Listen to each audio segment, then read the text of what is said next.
kind of unpopular in the UFO community because a lot of people think that I'm a bit of a negative outlook and they prefer things to be aliens. All the UFO videos we have are blurry, and it's not because alien spaceships are blurry, it's because when you zoom in, you see that it's not an alien spaceship, at least so far. Science writer Mick West is the author of Escaping the Rabbit Hole: How to Debunk Conspiracy Theories Using Facts, Logic, and Respect. And he runs a popular YouTube channel where he takes a detailed look at alleged UFO sightings, finding that phenomena thought to be visitors from another planet almost always have far more pedestrian explanations. It's almost like a spiral of light rotating. It's very confusing. But several people on Reddit and Twitter have already suggested what I think is the correct explanation: flares dropped from 3 small planes. The only time I can't explain what a UFO is when there's not enough information. On June 24, 1947, a pilot named Kenneth Arnold saw 9 disc-shaped objects near Mount Rainier, Washington, which was the first reported UFO sighting and one factor in the decision to create Project Blue Book, a team of investigators with the U.S. Air Force that over 17 years studied the veracity of these claims. By the time it dissolved in 1969, the group had studied nearly 13,000 UFO sightings, concluding that almost all of them could be attributed to other phenomena. 5%, however, are still unexplained. The cultural obsession with flying saucers and alien invaders reflected Cold War fears of nuclear annihilation and communist infiltration. From The Blob, to Close Encounters of the Third Kind, to E.T. and The X-Files, to Men in Black, Hollywood stoked our fascination with the threat of foreign invasion. Mikey? Or the promise of connecting with visitors from another world. We're really looking for some kind of holy grail of UFO videos, which would be something that is unambiguously weird. Something where we can look at this video and say, oh, that's definitely something unusual. But that really hasn't come along yet. We're just seeing these fuzzy blobs in the distance. This video was leaked and it showed what looked like flying green triangles. It wasn't flying pyramids, it wasn't anything amazing, it wasn't UFOs. It was just a camera artifact caused by a triangular aperture. I think I've got a lens here, and it has a triangular aperture. When you film things through it that are out of focus, it makes them into little triangles. In recent years, the UFO craze has migrated from the grocery store rag The Weekly World to the New York Times, Time Magazine, Politico, and Forbes. In 2017, declassified video shot in 2004 showed unusual radar readings off the coast of California that was captured by U.S. Navy pilots. It was covered on 60 Minutes. So as I'm coming down, it starts coming up. So it's mimicking your moves. Yeah, it was aware we were there. You want to see how close I can get. So I go like this, and it's climbing still. And when it gets right in front of me, it just disappears. Disappears. Like gone. West says that this video, now known as a Tic Tac UFO sighting, can easily be explained. If you actually analyze the video, you can go in and go frame by frame and look at what's actually happening. You see that every time the object moves, it's just because the camera is moving. Because every time you switch modes on the camera, he has to recapture the object, which means the object can kind of keep moving off to the side. You can look at the numbers at the top of the screen and you see the camera is actually tracking from right to left. And at the end of the video, all that's happened is it stops tracking. Now, if you're following an object, like if you're looking at, say, a race car through some binoculars, and you stop rotating your head, the race car will just like zip out of your field of vision. Mainstream buzz about UFOs reached a crescendo in 2017, with a New York Times article headlined, "Glowing Auras and Black Money, the Pentagon's Mysterious UFO Program." It revealed that the Pentagon had secretly secured $22 million to investigate the subject.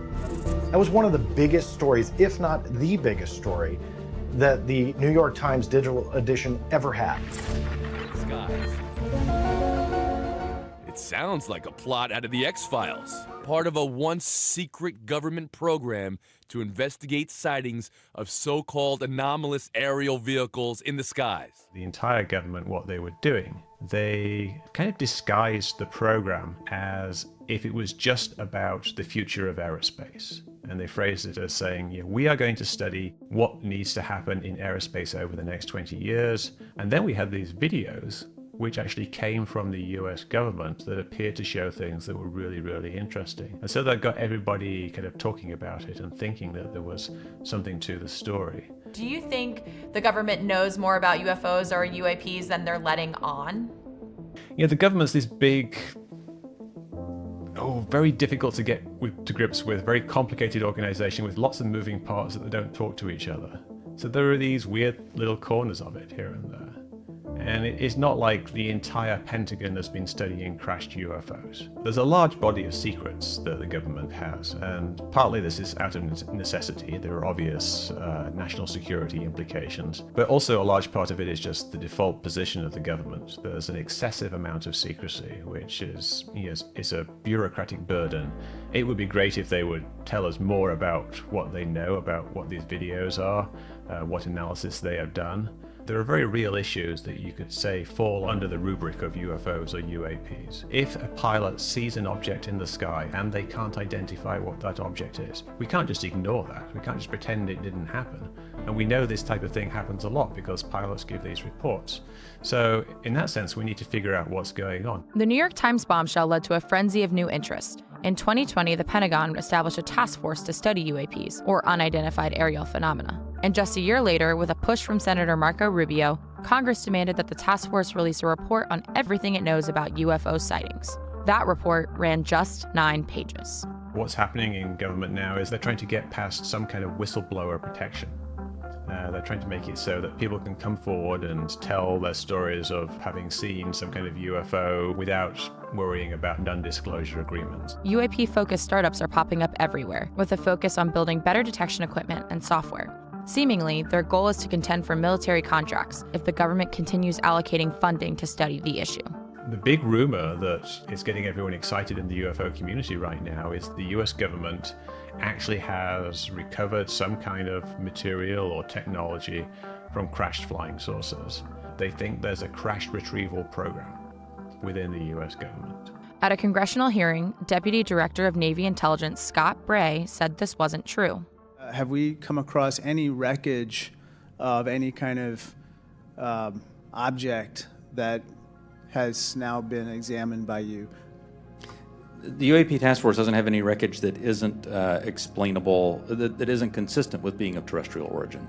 We might get somebody in the government who says that they were tasked at some time to investigate a mysterious piece of metal, or that somebody in the government thought that this particular piece of metal came from a crashed flying saucer. But that wouldn't be surprising to me.